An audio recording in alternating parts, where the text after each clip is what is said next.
I found the letter by accident. It was lying on Daniel's desk, half covered by a newspaper, folded too neatly to be just another bill.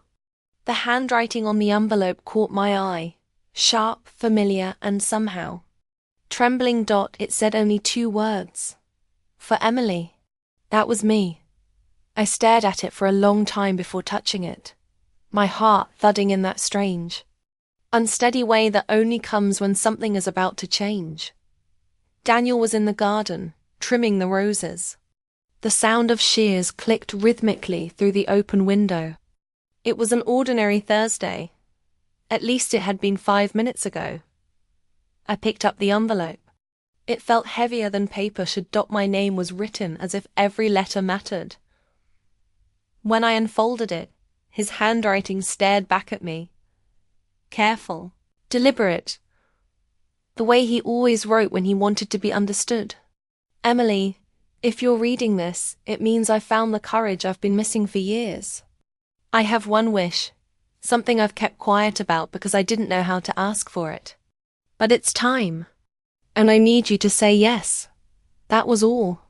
No signature. No explanation. Just that dot. I read it 3 times.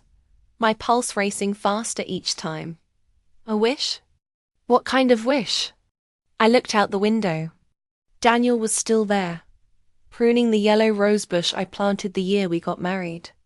He looked calm, content, as if nothing about this morning was unusual. But something inside me shifted. After 22 years of marriage. After a lifetime of shared mornings and quiet dinners. He'd written me a letter instead of speaking to me. That was not like him. I walked outside, holding the paper in my hand. He looked up when he saw me. Hey, sweetheart. You okay? I held out the letter. What's this? He blinked, then smiled. A small, guilty smile. You weren't supposed to find that yet. Then when? I asked softly. When I was ready, he said. There was something in his voice. Not fear, exactly, but something close. Ready for what? He took off his gardening gloves and brushed the dirt from his hands. To ask you something important. Something I should have asked a long time ago. I crossed my arms, more confused than angry. You're scaring me, Daniel. He shook his head. It's nothing bad, just a wish. He said the word like it meant more than it should. That night, he barely spoke during dinner. The candle flickered between us, and the sound of the clock filled every silence we didn't know how to break. When I reached across the table and touched his hand, he flinched slightly, then smiled. I'll tell you tomorrow, he said. Why not now? Because tomorrow's special, he said. You'll see. And then he looked at me in a way that made my stomach twist, as if tomorrow was a secret he wasn't sure I'd want to hear. The next morning, I woke up to find him gone.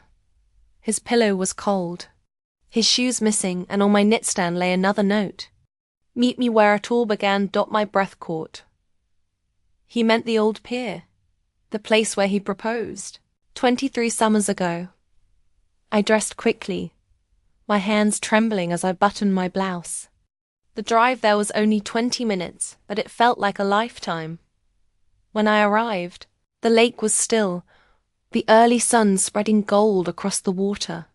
Daniel stood at the edge, his back to me, wearing that same navy sweater he'd worn the day we got engaged. He turned when he heard my footsteps.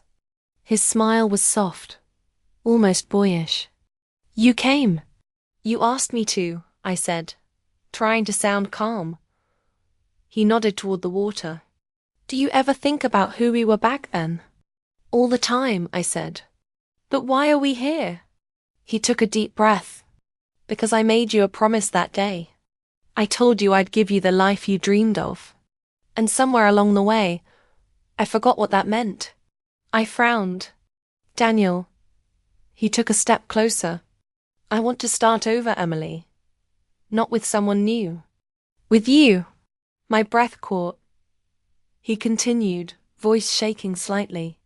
I want to take a year off. Leave everything behind. The business, the city, the noise. I want to travel with you. See the places we said we would. I want to remember who we were before we started living by calendars and bills. For a moment, I couldn't speak. It wasn't the kind of wish I expected. I thought he'd fallen out of love. Or worse, found someone else. But no, he wanted to begin again. He reached for my hand. Say yes, Emily. Just once more. The wind carried the smell of the lake, soft and cold. My throat felt tight. I wanted to say yes, I really did, but something inside me hesitated. Because just before I left the house, I'd seen something else on his desk. Another letter. This one wasn't addressed to me. It said, in the same careful handwriting, for Lily. I couldn't stop thinking about that second letter. For Lily. The name echoed in my head the whole drive home. The air inside the car felt thick. Every thought tangled between trust and doubt. Lily. Who was she? When I pulled into the driveway, Daniel's truck was already parked there. He was inside the kitchen, humming softly while making coffee, as if nothing in the world had changed. Did you enjoy the lake? He asked without turning around. I didn't answer. My eyes drifted to the corner of the table where the second letter had been. Now, it was gone. Daniel, I said carefully. Who's Lily? He froze. Just for a heartbeat. Then he turned, forcing a smile. Lily? Yes. I saw another letter on your desk this morning. It had her name on it. He set the mug down slowly. You weren't supposed to see that either. Then maybe you should tell me why it exists, I said. He sighed and ran a hand through his graying hair. It's not what you think. But he didn't explain. Not yet. Instead, he looked out the window, his voice quiet. Do you remember the first time we met? The shift caught me off guard. Daniel, I asked you. He interrupted softly. Please, just remember. It was years ago, another lifetime, really. I was 25, working at a small bookstore downtown. He walked in during a summer rainstorm, dripping wet, holding a newspaper over his head like an umbrella. Do you have a towel? He asked, laughing, water running down his face. I handed him a stack of napkins from the counter. This is the best I can do. He smiled, that same crook smile I'd learned to love. That'll do just fine. He stayed longer than necessary, pretending to browse books he didn't care about. Every few minutes, he'd glance at me and I'd look away, pretending to arrange shelves. Before leaving, he bought a single book, Letters to a Young Poet. It's for my sister, he said. Her name's Lily. The memory hit me like sunlight after rain. I blinked, trying to hold on to it. Your sister, I whispered. Daniel nodded, a faint smile touching his lips. You remember? I felt a wave of relief and guilt all at once. Why didn't you just say that? Because, he said quietly, Lily isn't here anymore. And I didn't know how to explain without bringing it all back. He walked to the window, looking out at the garden. When she got sick, I promised I'd finish something for her. Something we started before. Everything changed. We'd never talked much about his sister. I knew she'd passed away early, long before we met. But the details were like fog, something he'd never wanted to revisit. Now, pieces of the past started fitting together in my mind. That old book he kept by his bedside. The tiny photograph in his wallet I once mistook for an old friend. The way he sometimes looked out at the horizon like he was waiting for someone to come back. Daniel, I said gently, what was the promise? He turned, his eyes softer now. To build something she dreamed of. A small reading place near the lake. She used to talk about it all the time. A cabin filled with books, open to anyone who needed peace. He smiled sadly. She called it the quiet house. I felt tears sting my eyes. That's beautiful, He nodded. I started saving for it years ago. But then work took over. Bills, deadlines. And I stopped believing it mattered. And the letter? It's for her, he said simply. I write to her sometimes. It helps me remember who I was before life got so loud. We stood there for a while, saying nothing, only the sound of rain against the windows. I thought of how I doubted him, how quickly my mind had turned love into suspicion. Maybe that was what time did to people. It made you forget the soft things, the reasons you'd said yes in the first place. He looked at me suddenly. Do you remember the letter you left me before our wedding? I frowned. What letter? The one you slipped into my jacket pocket. I had almost forgotten. It was the night before our wedding. He'd dropped me off after rehearsal, the air thick with nerves and excitement. As he leaned in to say goodnight, I had pressed a folded note into his pocket. If you ever forget what love looks like, find me. I'll remind you. He found it years later, faded and worn, still tucked in his wallet. He never told me that until now. I smiled through tears. You kept it all this time? Every word, he said softly. And in that moment, the distance between us, all those quiet years filled with routine and distraction, began to shrink. He walked to his desk, pulled open a drawer, and took out another envelope. This one was unsealed. Lily's letter? I asked. He nodded and handed it to me. Read it. I hesitated, then unfolded it. It wasn't written to her. It was written from her. The date at the top was almost 30 years old. Danny, if you ever lose your way, promise me you'll find someone who reminds you why life matters. Someone who believes in you even when you don't. When you find her, keep her close. She be your true wish. My hands trembled as I read the last line. Her name is Emily. I looked up, stunned. She wrote this before we even met. He smiled faintly. She met you once, remember? The day at the bookstore. You helped her find that poetry book while I was outside on the phone. The memory flickered, a flash of her smile, her voice asking me, do you believe people meet for a reason? I'd said yes. And now, decades later, I realized maybe Lily had known something neither of us did. The cafe doors swung open and the bell chimed. I looked up, half expecting the usual crowd. Then I saw him. Alex. It had been 15 years since the day we parted in that rain-soaked parking lot.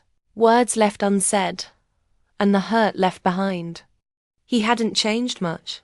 The same easy smile, the same quiet confidence. But there was a weight now in his eyes, something life had carved into him. Emily. His voice broke through the hum of espresso machines and chatter. I froze. My heart skipped a beat. Alex. He stepped closer, uncertain, as if approaching a delicate memory. I didn't know you'd be here. I come here sometimes, I said softly, clutching my cup. My hands were shaking. It's been years. Too many, he said, smiling faintly, but it didn't reach his eyes. You look exactly the same. Some things never change. I didn't know how to respond. 15 years. So much time, and yet, here he was, standing in front of me like no time had passed. Daniel sat across from me at the table, unaware of the cafe's familiar patron standing a few feet away. I could feel the tension in my chest, the strange twisting of past and present colliding. Alex looked at me again. Do you remember that summer? I swallowed. Which one? The one before we both moved on. A pause. The memory of our laughter, our small adventures in the park, the late-night drives down empty streets flickered like an old film. I do, I said finally. I remember it all. He smiled, wistful, almost regretful. I thought I'd lost you forever. And I thought you didn't care, I admitted. He winced. I did. I froze. I didn't know how to say what I felt. The words hit me harder than I expected. All those nights of wondering, all those choices made quietly, rushed back in an instant. I began, then stopped. I couldn't explain. How could I? I was married. I had a life. Yet the sight of him stirred something buried for too long. Alex looked down at his coffee, silent. Then he met my eyes again. I've thought about you every day since. I wanted to ask how he could know me for 15 years without ever speaking. But the words caught in my throat. Emily, he said softly. Leaning closer. I'm not here to ruin anything. I just needed to see you. To know you were okay. I nodded, a lump forming in my throat. I'm okay, I said, though my voice betrayed the truth. I wasn't okay. Not fully. Not yet. He looked around, as if noticing the world outside our shared bubble for the first time. You've built a life, he said gently. And it looks beautiful. I swallowed again. It is, but sometimes it's like pieces of the past show up uninvited. Alex nodded. I know. I feel the same way. The cafe fell quiet around us. The espresso machine hissed. The door opened and closed. But it all felt distant, like the world existed somewhere else. Then, a voice broke through the tension. Emily. I turned slowly. Daniel was standing there, his brow furrowed, his expression unreadable. He had just come in to surprise me with coffee, and he had no idea who I was talking to. Alex froze. Daniel's gaze shifted between us. His calm demeanor didn't hide the question in his eyes. Who's this? I felt the past and present collide in a single heavy heartbeat. I opened my mouth to speak, but no words came out. Alex stepped back slightly. I'm an old friend, he said carefully. We knew each other a long time ago. Daniel studied him, then looked at me. Old friend? His tone wasn't angry, just cautious, concerned. Yes, I said softly. A long time ago. There was a long pause. I could feel the weight of history pressing down. Finally, Daniel smiled, though it didn't quite reach his eyes. Well, it's good to see friends reconnect, he said. His voice was steady, but his hand tightened slightly around his coffee cup. Alex nodded, unsure. I didn't mean to cause anything. Discomfort. Daniel's gaze lingered on me, searching, measuring. We'll talk later, he said. His tone carried both trust and a question that hung between us like fog.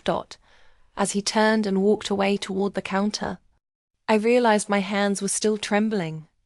Alex looked at me, a shadow of the boy I once knew in his eyes. I shouldn't have come, he murmured. You should have, I whispered. And then Daniel returned with his coffee, his presence solid and familiar. I realized in that moment my heart was divided, not by choice, but by years of history, by the people I had loved in different ways. Alex smiled faintly. I guess some things never really leave us. I nodded, knowing he was right. Daniel placed his cup down next to mine, unaware of the unspoken emotions still hanging in the air. I reached for his hand instinctively. I'm glad you're here, I said softly, not to Alex, not to Daniel, but to the weight of all the years that had brought me to this moment. Alex looked at me one last time, a hint of longing, a question unasked, lingering between us. And I knew, whatever choices I made, whatever I decided, my heart would never be the same again. The lake was quiet that morning. Mist hovered over the water like a curtain, soft and heavy. Daniel sat on the dock, his feet dangling above the surface. I hesitated at the edge, the letter from Lily still in my pocket. He looked up when he heard me. "You came," he said. "I did," I replied, trying to steady my voice. He didn't speak for a long moment. Just watched the water ripple beneath us. Finally, I said, "Why didn't you ever tell me?" Daniel's shoulders slumped. "Tell you what?" I unfolded the letter slowly. "About Lily. About why you pulled away. All those years of silence. I thought it was me. That I had done something wrong."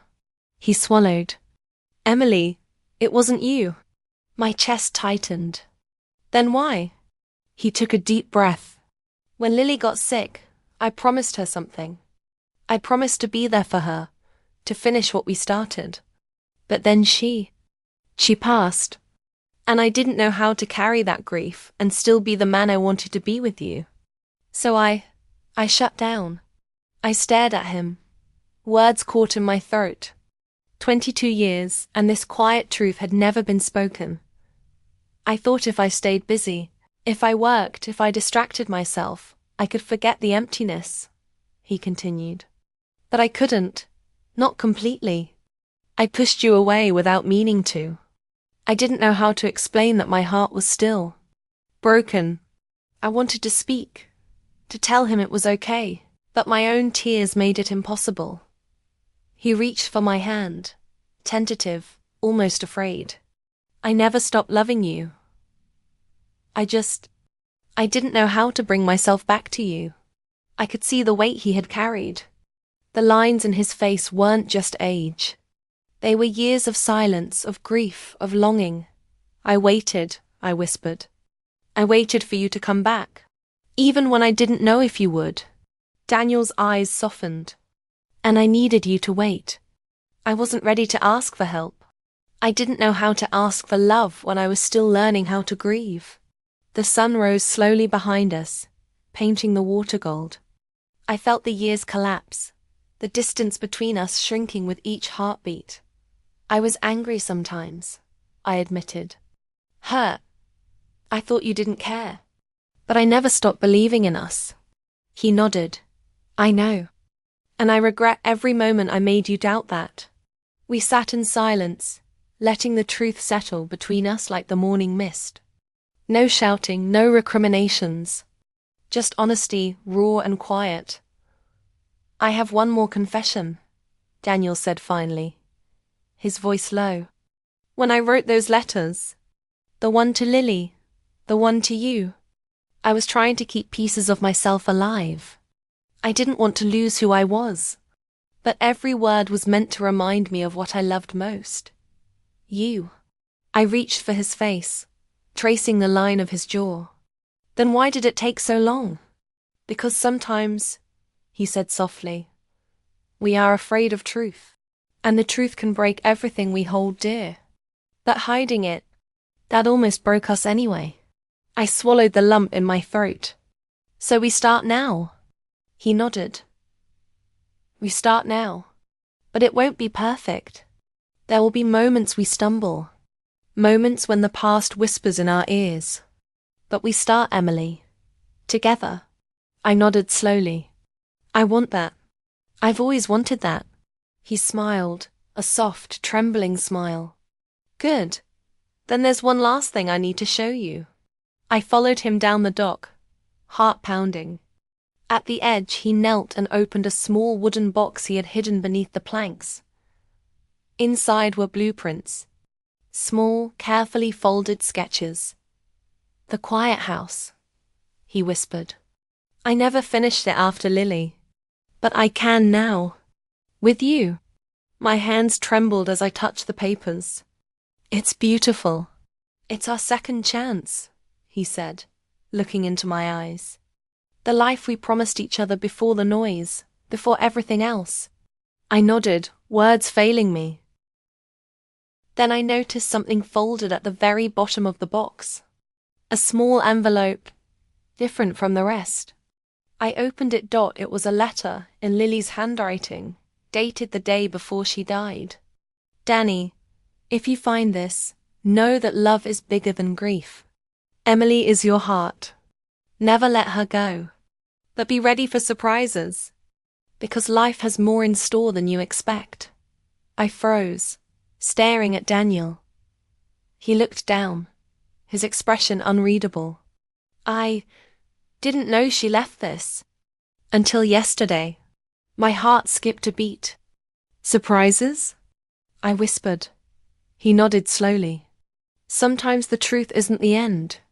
Sometimes it's just the beginning. I felt the weight of it settle. Hope, fear, love, and uncertainty all at once. And in that moment, I realized the choice ahead of us wasn't just about building a house or fulfilling a dream. It was about deciding whether we could finally trust the future. Together. The morning sun spilled gold across the lake. The mist had lifted and the world felt new, quiet, and full of possibility. Daniel and I stood on the dock, the blueprints of the quiet house in our hands. For the first time in years, I felt the distance between us collapse completely. This is it, he said softly. The start of everything we promised each other. I nodded. It feels like we're finally home. He smiled and reached for my hand. His fingers were warm, steady, familiar. I kept thinking the past would haunt us forever. But the truth set us free. I leaned against him. It did. And I finally understand grief, silence, mistakes. None of it mattered as much as this. Us. We spent the day walking the land where the cabin would rise, pointing out where each window would catch the sun, where a bench could sit under the willow tree, where the bookshelves would hug the walls. Every corner carried a memory of Lily, of us, of dreams postponed and rediscovered. Later, as the sky turned pink, Daniel stopped by a large oak tree. From a pocket, he pulled out a small envelope. Another letter? I asked. He nodded, handing it to me with a smile. I found it tucked behind some old papers in the cabin plans. I think Lily wanted us to see it today. I opened it carefully. Inside, in familiar, delicate handwriting, were 3 simple lines. Life is short, love freely. Trust each other. Always. And never forget. Happiness is a choice you make together. I blinked back tears. She knew we needed this. Daniel kissed my forehead. She believed in us, even before we did. We sat together on the dock, letting the letter sink in. Words had power. Yes, but so did the simple act of holding hands. The quiet promise of mornings spent side by side. Over the next weeks, the cabin began to take shape. Every nail, every plank of wood, every shelf we placed carried a story. Lily's dream became our present, and in building it, we rebuilt ourselves. Daniel laughed more. Truly laughed. And I found myself laughing along, the sound ringing lighter than it had in decades. The past, the fears, the what-ifs, they didn't vanish completely, but they felt smaller, manageable, woven into something beautiful. One evening, as the sunset poured amber over the half-finished walls, Daniel turned to me. You know, he said, brushing a loose strand of hair behind my ear. I had a wish, and I asked you to say yes. I smiled. I did. And I think saying yes was the best thing I've ever done. He took my hand, pressing it to his chest. It changed everything. You changed everything. The cabin's first book arrived that week. An old poetry collection I had loved as a teenager. We placed it on the top shelf together. You'll see, Daniel said, eyes twinkling. People will come here. Friends, neighbors, anyone who needs a quiet place. Just like Lily imagined. I traced the cover with my fingers. And every time they read, we'll be here. In a way, Lily's dream becomes ours too. He kissed me lightly on the temple. And ours will live on, Emily. For us, for them, for everyone who believes love can last. Weeks passed. The quiet house opened quietly, small and perfect, tucked against the lake and the trees. People came and went, some staying only a while, some lingering with books and tea, and we watched from the porch, smiling, listening to the world settle around our little sanctuary. One afternoon, while unpacking boxes, I found another envelope yellowed at the edges. No name, no date, just tucked between old sketches. I opened it. Inside was a note in Lily's handwriting, almost a whisper from the past. You found each other. Never let go. Life will always give you new wishes. Say yes to them. I showed it to Daniel. He nodded, a soft smile on his lips. Looks like the wishes never really end. I leaned against him. Then we'll keep saying yes. The sun dipped low over the lake, casting long shadows across the cabin. The wind carried the scent of pine and water, of possibilities, of second chances. Daniel held me close, and I realized something. Happiness wasn't found in letters, plans, or dreams alone. It was found here, in a hand held, a promise kept, a wish said yes to, together. And I knew, without doubt, that this was our forever moment. I whispered, almost to myself, this is where we belong. Daniel kissed my forehead, softly, firmly, like a promise. Here, always. The lake shimmered behind us, the cabin glowing in the golden light, and for the first time in years, every choice, every year, every silence, felt exactly right.